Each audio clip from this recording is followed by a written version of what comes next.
With such public-facing jobs, actors are far more likely to have their appearances picked apart, and because they are narcissists, they are more susceptible than most to taking that kind of criticism to heart. So we've seen in increasing amounts, actors are turning to plastic surgery, Botox, fillers, and other procedures to keep up with the current beauty trends. But these cosmetic changes that they're making to their appearances sometimes come into conflict with what made these actors famous in the first place, which is their ability to emote on screen, to express emotions convincingly, to embody a believable character in a real world setting. It's crazy because like subtle facial expression changes make all the difference in the world. Look no further than when we make these thumbnails every day, where we actually looked at a thing the other day where all my facial expressions are essentially the same. You have Botox. In every Red has one. Botox exposed. Exactly right. That's how I look so good for 38. But the point being that the slightest difference in the facial expression you make can, like, there will be times where I look at it, I'm like, what the hell was I, and the idea that you would limit it is kind of scary because for them it's like they're put into a no-win situation. Look young forever and be camera ready, but also have full range of your musculature so that you can emote everything. You don't have a choice. You can't really have it all. Eventually they're gonna be like, get the Botox, we'll fix it with AI. Yeah, so the running theory is that the prevalence of Botox is ruining movies. It's ruining All the characters movie watching will be made, experience. You know what's going to happen? Actually, no, I know what's going to happen now. By necessity, all women will be written as nothing but stoic forever just because they won't be able to emote anything but stoicism. I've seen a plethora of tweets about this very subject. One said, Hollywood needs more natural skin representation. I'm tired of everyone in movies having stiff foreheads and being insecure on main. I admit I never noticed the foreheads. The face I noticed, I never noticed the foreheads.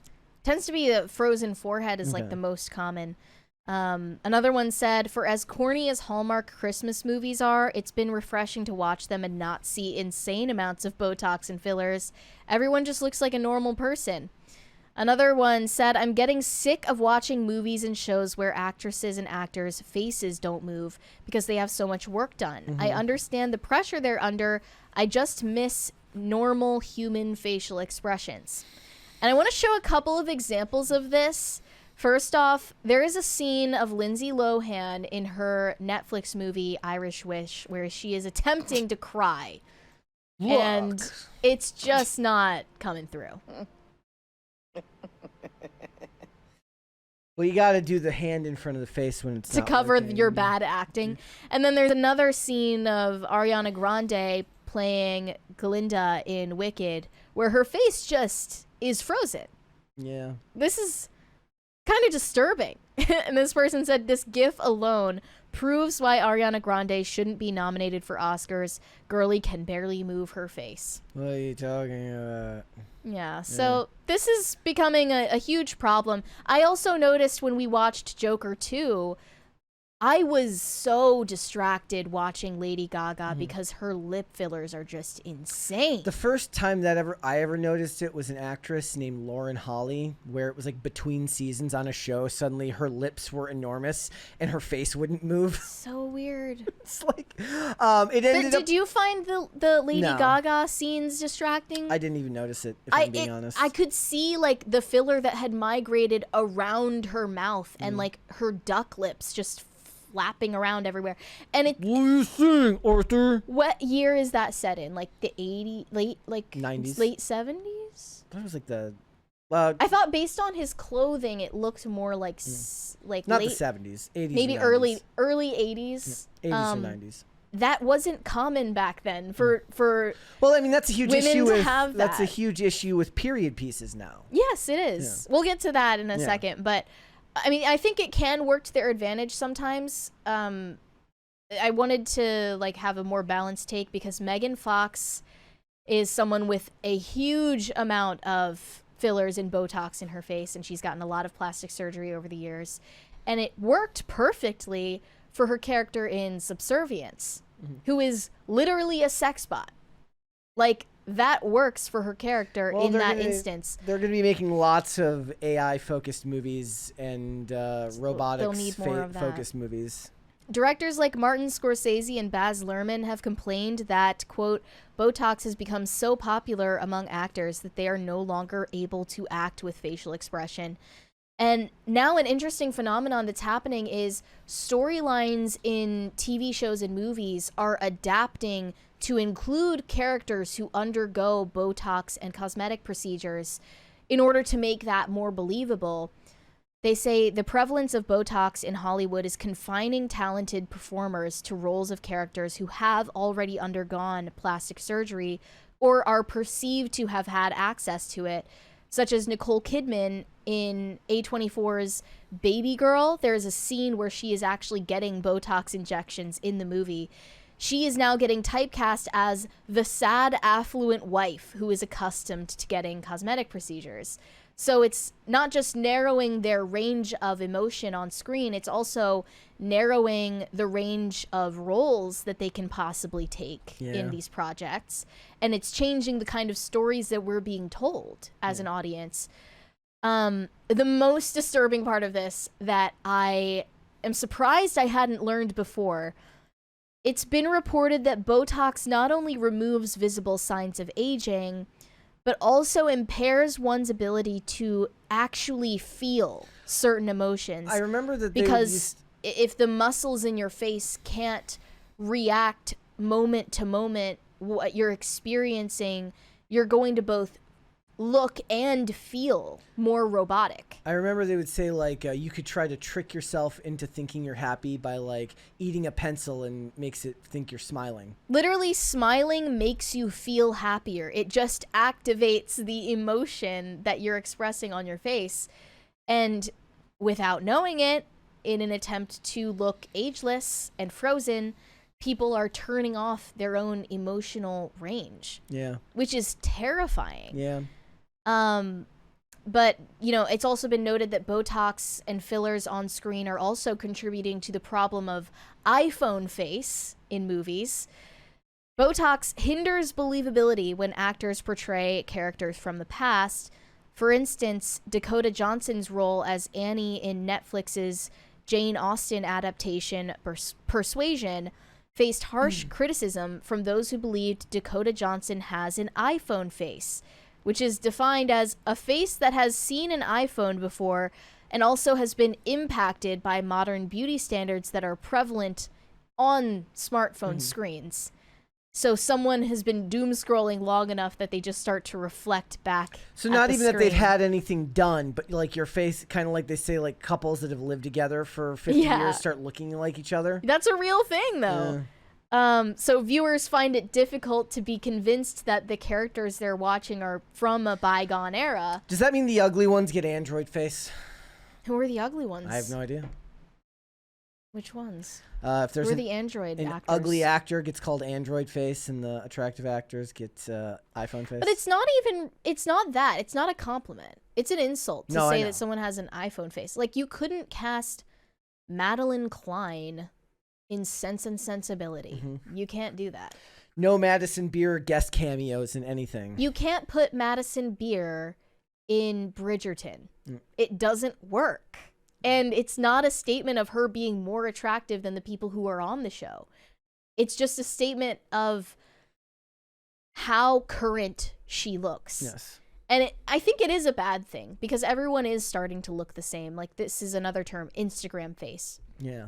Everyone is starting to adopt the same exact features, and it makes things less interesting to watch. It's one of my favorite things about watching old movies is like seeing haircuts that are not of current year, and that's a way to gauge past generations. It's like when everybody has some type of fade, when all the men have some type of fade, as opposed to just like there was the time when either the large coiffed hair or it's all one length. I like that from like the 90s and the early 2000s. Now when I watch everything, it's like it's all feels like nothing's changed in the last 10 years anyways. Did you see that in the way they styled characters for that movie Y2K? I don't even remember looking at the hair for any of them. If the guys didn't have the hockey hair swoop, then that probably wasn't accurate for the the time period, but ain't nobody had like a fade or like a high and tight or an undercut at that time period. Not heavily. There might have been except for the odd goth with a mohawk. There would have been the odd goth with the mohawk. Do you see a solution for this problem, or is it just going to get worse from It'll here? get worse. Oh, yeah, it'll get worse. And I think worse than all of it is that it's going to change the type of art that's getting made. And It already is. And the thing is that won't even be done consciously. Yeah. In a lot of ways, what will happen is people will try to write against the trend. It won't resonate with people, so it won't get greenlit for new work. It's not like somebody will there will not be Bob the evil executive sending out memos. No more movies with strong facial expressions. What'll happen is people will make movies they'll have to hire actors that have Botox face, and nothing will resonate on screen because they can't actually pull any emotions out of them. Or it'll go more to men who just aren't getting as much work done, or the work is more subtle. Right? So it's going to fundamentally change the types of movies that get made. You remember when Zac Efron went way too far with the fillers and got roasted That for picture it? has become the quintessential meme. It says, like, when you go back to high school, when you go back to see the popular kids in high school. Thankfully, it seems like he recovered from that, but he looked pretty crazy for a moment there. Another factor in this iPhone face trend, or just really the problem in general of actors looking fake, is veneers. All of these stars are getting fake teeth, even when they had no problem with their teeth to begin with. They all have the same teeth. It's creepy. Turkey is a short flight away. Yeah. This is that video. Yeah. Here we go, guys. Volume's up. I think about the amount of celebrities that have gotten veneers, and I want to talk about it because I don't think a lot of people realize how many celebrities have chosen to get these big white veneers. And maybe it's because I've spent over half my life in orthodontic work, but I feel like teeth have character that kind of fits somebody's face. And when everybody has the exact same teeth, I swear it's harder to recognize them. And then I think about how plastic surgery trends come in waves. Like, think about the BBL or buccal fat removal. I can't help but feel like people are gonna regret getting rid of their teeth that gave them character. I don't think that's true. Can you imagine how different I think the the buccal fat removal people will absolutely regret one day. Like if they're gonna regret it with their teeth, it's gonna be because of problems with them, not because there was character to them. Look, if their teeth were just exactly the same, it would take away so much. From That what looks I like a think beautiful makes set them of teeth unique. to me. There are plenty. Nothing wrong with them. There are. Well, I mean, like people were upset when Madonna got rid of the About to gap play between it her for teeth, the right? next one. I was in middle school. My mom. So but people were mad when Madonna got rid of the gap between her teeth, right? How long ago was that? That would have been like the late 2010s or something like that. Because she had, at least, granted that I don't listen to Madonna's music, but she had it when she was in Die Another Day, the James Bond movie. She shouldn't have done that. Now they're you know what it is? The next trend will be if you want to be a Target model, you'll have to have the front teeth separated so that you can be one of the models in a Target ad. Or you can get the fake vitiligo tattoos. Yeah. I'm sure someone already has. Yeah. Like I could imagine people regretting the buccal fat stuff down the line. Maybe after some introspection, or they choose a field outside of Hollywood, so suddenly they start thinking about choices they made that might have destroyed their uniqueness. But at the same time, I think that the world is fast and there's a million distractions, and they probably won't even have time to have those regrets until much later in life. Well, by then they'll have all the technology in the world to just replace it back to what it was. Yeah, reverse the consequences. There will be a factory settings button that you'll be able to buy for yourself one day, and you'll just go back to whatever you looked like when you were 21. Yeah. Or download your consciousness into a computer. Yeah. Right now, I think the fails. most interesting thing is that the directors and the writers are going to have to work around the beauty standards that have been set for both actors and actresses these days. Because, like, look, who wouldn't want to hire Nicole Kidman or Gillian Anderson for their roles? But if they can't emote, then that's a problem. Like they're great performers, but there might be times where it's like what if you're a director that thrives on claustrophobic storytelling and close-ups, right? You really like to get in tight there, and then you can't do it because they're like, I'm looking at it and nothing's happening. Like all that's happening is their mouth is moving. And yeah, there is definitely an uncanny valley effect to someone's face that is just filled with Botox and saline and silicone. It's disturbing to look at. Yeah. And I wouldn't say I feel bad for them, despite this becoming sort of an industry standard that you have to feel like you're keeping up in order to keep getting jobs. But it is unfortunate that they're doing this to themselves. Yeah. It's just, people talk about representation and like, representation matters, which is why this character needs to reflect back at me like what I look like. But I mean, generally speaking, we should be represented by humans who look like humans. I can't think of a single time in history where I've ever cared whether the actor was somebody that bared, like, I make the joke about Tom Cruise being short, but his whole point was that you wouldn't have known until it became a meme that he was short because they did everything to hide it. He didn't champion short representation in film. What I'm trying to say is it's disturbing to watch someone who doesn't look like the humans I know. Yeah. So that, in a sense, that type of representation, that matters. Well, then maybe what happens... Because otherwise I'm going to be totally unable to immerse myself in a story. Well, then maybe what happens is that pushes the favor of entertainment away from the big budget productions and into skits and social media and YouTube, where the people just... Even the influencers have it now. Well, that's what I'm saying, but not everybody, right? You got to find at least some, right? So I remember Tom Cruise wrote like an op-ed for, if I remember correctly, I remember people talking about this. He wrote like an op-ed for like Men's Health back in the 90s about like the best thing you can do is take care of yourself. Go to the gym, stay in shape. You need to be camera ready, right? And you go watch the average network television show, and a dude who's not coded as supposedly like a very attractive dude, meaning like he doesn't have the traditionally attractive face. He's probably hired to play characters other than the role.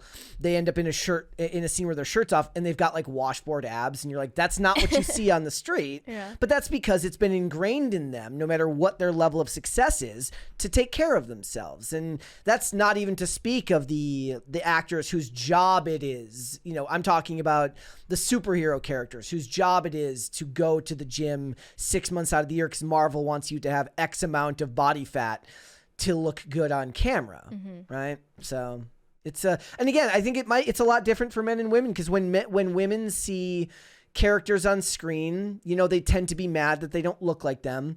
Men, when they see that stuff on screen, they're like, damn, I wish I looked like Alan Ritchson. Damn, I wish I looked like Chris Evans when he pulls the helicopter in Captain America. Like, that's just how people see things. Increasingly, when I see totally Botox-filled face, I don't want to look like that. And I would rather see someone I envy than someone that doesn't express human emotion. Yeah. So I don't see this problem waning anytime soon. No, it's not going anywhere. The more disturbing part really is that we're unconsciously imbibing stories about people who undergo these procedures because of it. And I didn't even realize that until it was pointed out to me. I think that runs headlong with the focus now on stories about AI and stories about robotics, which are just becoming a point of cultural interest right now. Thanks for watching. Listen to full episodes of Pop Culture Crisis on Spotify. Keep up with us on social media and make sure you subscribe and ring that bell so you never miss the show. Bye, guys.